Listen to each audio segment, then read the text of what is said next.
particulière de la population du quartier, n'est-il pas avisé de déclarer un moratoire sur ce projet?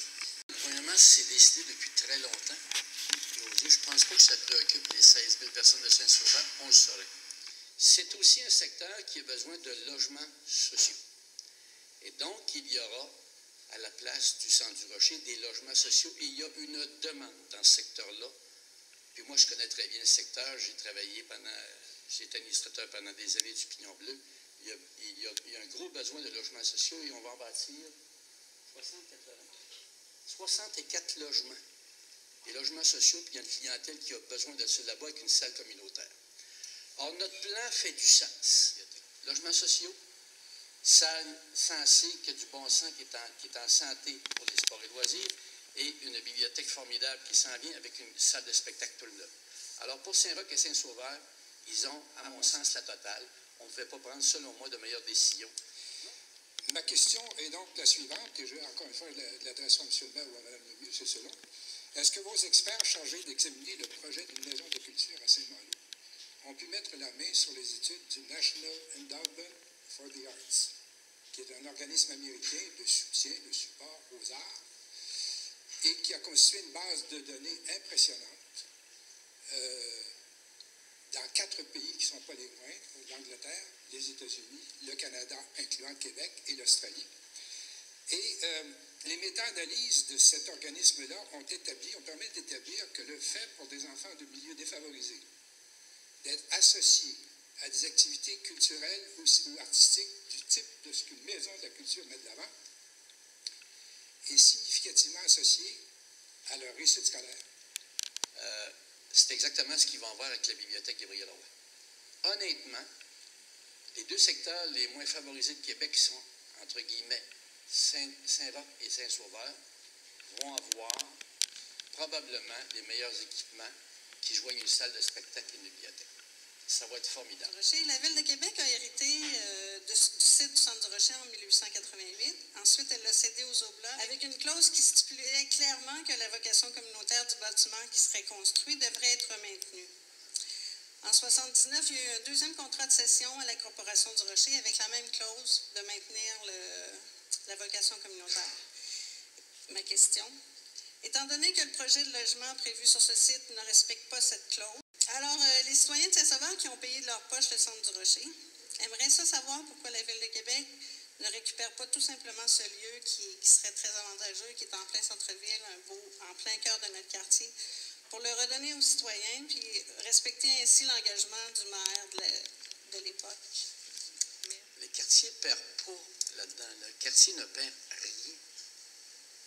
Il a le centre Monseigneur Bouffard, qui est plus beau, plus équipé, qui est meilleur, qui pour les enfants de la place est bien plus équipé et agréable que ce qu'il y avait au centre du Rocher.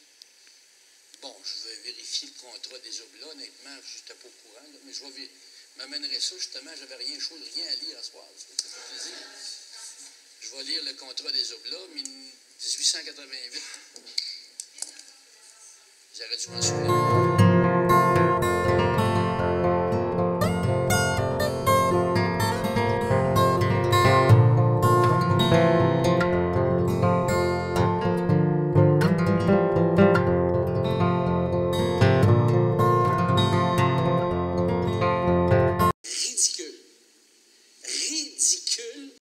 Je suis animateur communautaire au comité de citoyens du quartier Saint-Sauveur, un comité qui s'occupe des préoccupations citoyennes depuis 1969.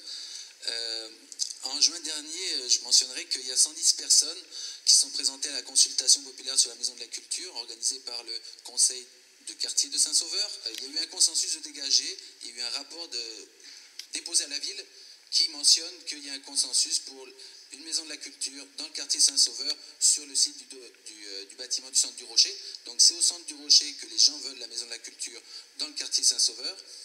Or, les citoyens n'ont pas été entendus par la ville qui ne semble considérer uniquement le promoteur du projet dans ce cas-ci. Donc ma question qui s'adresse à M. le maire, c'est: allez-vous considérer, comme le demandent les citoyens dans le cadre de la consultation publique, et puisque c'est dans votre mandat, allez-vous recevoir, écouter et accompagner les préoccupations citoyennes? Autrement dit, Avant de crever le cœur de Saint-Sauveur, allez-vous nous consulter? Le promoteur, c'est des logements sociaux. Alors, c'est pas du capitalisme, on va se comprendre, là, parce qu'il y avait une connotation un petit peu vilaine là-dedans. Alors, c'est du logement social, c'est un groupe de ressources techniques. On n'est pas dans le capitalisme, première affaire. En passant, c'est parce qu'on n'est pas chez nous, hein. Quand même qu'on voudrait, nous autres, là, on n'est pas chez nous. Ça ne nous appartient pas. Vous pouvez bien vouloir devenir ami Facebook avec moi puis m'envoyer des messages. Ça ne nous appartient pas.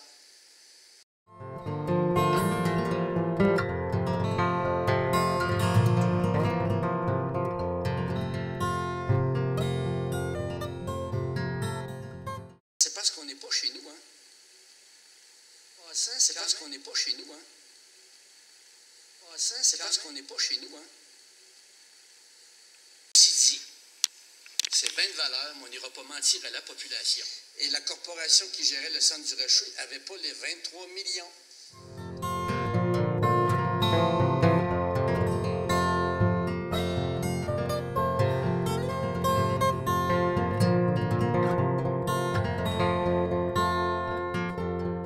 Ceci dit, c'est bien de valeur, mais on n'ira pas mentir à la population.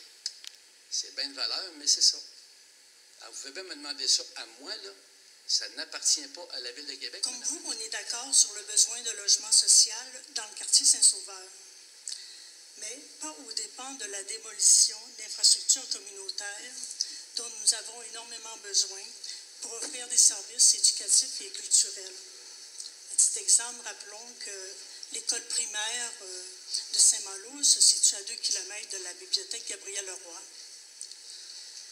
Alors, dans la Ville de Québec, pensez-vous qu'il est souhaitable d'enlever les infrastructures communautaires dans un quartier qui est le plus touché par la défavorisation matérielle et sociale et dont les femmes et les enfants en seront davantage atteints?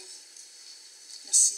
La Maison de la Culture, pour nous, c'est la bibliothèque Gabriel-Leroy. C'est là qu'on va investir massivement avec une salle multifonctionnelle, avec vraiment des services pour les enfants, avec une bibliothèque là, qui va être assez extraordinaire. Là, on a hâte de vous montrer le concept parce que je pense que ça va rassurer beaucoup les gens quand on va pouvoir vous montrer qu'est-ce qui s'en vient à Gabriel-Leroy. Je pense que vous allez être satisfaits et que ça va servir. Je pense que les enfants vont vouloir aller à Gabriel-Leroy. Comme les enfants veulent aller à Monique Corriveau présentement ou veulent aller à la Maison de la littérature, ça va se faire automatiquement. Moi, je suis convaincue que ça va se faire automatiquement. Par contre, là où moi, je pense qu'il faut qu'on fasse quand même nos devoirs, c'est qu'on va étudier les besoins dans le quartier Saint-Sauveur pour voir s'il n'y a pas une façon d'aller encore plus en proximité pour les services de bibliothèque. Donc, il y aura Gabriel-Leroy, mais est-ce que c'est possible d'avoir un service hors les murs qui irait vers les gens de Saint-Sauveur, vers les jeunes de Saint-Sauveur, vers les enfants, pour faire sortir dans le fond à la bibliothèque des murs de Gabriel-Leroy et de l'amener dans le quartier, ou encore de faire un petit point de service, comme on vient d'en faire un à Montmorency, dans l'église Saint-Grégoire, qui va ouvrir cette semaine. Dans la sauvegarde de nos services de proximité dans le quartier. Démocratique Québec a fait sortir médiatiquement l'importance de services de proximité dans le quartier centraux. Démocratique Québec est-il d'accord avec la Maison de la Culture dans le bâtiment patrimonial du Centre du Rocher? Là, il y a beaucoup de choses dans ce dossier-là qu'on a entendu ce soir. Nous, on a rencontré les gens cet après-midi. Puis, il ne s'agit pas d'un groupuscule de dinosaures contre le progrès, Madame la Présidente, pour reprendre des paroles que nous avons déjà entendues. Il s'agit de, comme Monsieur l'a dit tout à l'heure, au moins 110 citoyens. Il y a quand même quelque chose là qui est en train de s'exprimer puis qu'on doit écouter. On sort toutes sortes d'affaires en matière de ça coûterait 23 millions. On se base sur quoi? On ne le sait pas. La question des logements sociaux, il y a une dame qui l'a dit aussi, oui à des logements sociaux. Oui, c'est vrai qu'il y a besoin de logements sociaux dans Saint-Sauveur et ailleurs, mais pas à n'importe quel prix, pas n'importe où. Ça me fait penser un peu à l'îlot Irving, président. Ce qu'il faut faire, c'est arrêter la machine. Vous nous dites que les gens perdent rien, qu'ils vont pouvoir aller à la bibliothèque Gabriel-Leroy et puis tout ça. Bien, nous, on a l'impression, comme citoyens, seulement de se faire mettre des choses dans la gorge sans avoir été consultés, sans même avoir vu ce qu'il y en est. Donc, nous, ce qu'on vous demande, ils sont où ces études-là qui démontrent que c'est impossible de rénover le centre du Rocher? Ils sont où ces études-là qui démontrent que c'est le meilleur endroit pour mettre du logement social dans le quartier?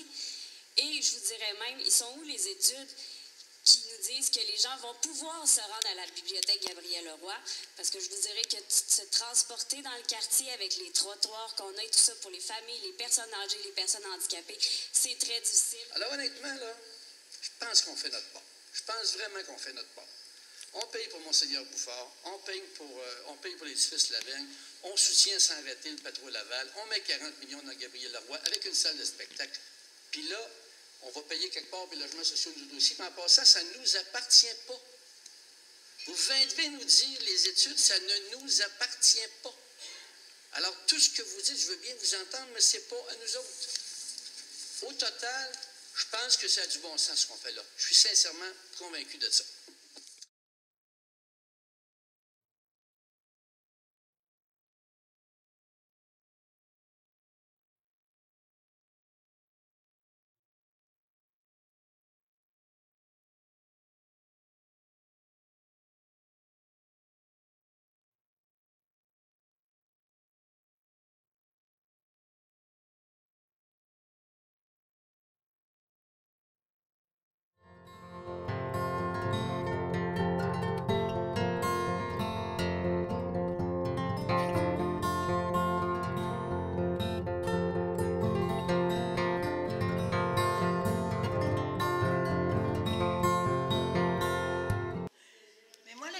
Que j'aurais aimé poser avant la fin des questions, c'est s'ils ont vraiment considéré de bâtir les logements sociaux ailleurs. Ben, j'ai trouvé ça long et plate. Moi, je suis vraiment fouille parce qu'on n'a vraiment pas le temps de parler. On a 1 minute. En même temps, c'est ma première expérience au conseil de ville. Puis, comment vous avez trouvé ça? Je pense que c'est important de se présenter au conseil de ville parce que si on ne se présente pas, bien, M. Labaume il dit ça ne concerne vraiment personne parce qu'on en parle depuis tant de temps. Il n'y a personne qui s'est présenté ici, alors il n'y a personne qui est intéressé à ce sujet-là. C'est ce qu'il a fait avec... Malheureusement, ils pensent encore que c'est une poignée de citoyens. Là, depuis le début qu'ils nous disent ça, c'est une poignée de vieux citoyens qui veulent pas que ça change puis que le bâtiment reste, alors que c'est pas ça du tout. Mais en tout cas, c'est ce qui persistait à dire ce soir. Aucune question, aucune préoccupation, aucune objection. Quand tu n'interviens pas, c'est parce que tu es d'accord. N'importe qui avait le droit de se lever et dire ce qu'il en pensait, ce plan-là. Aucun. Rien. Niet. Motus.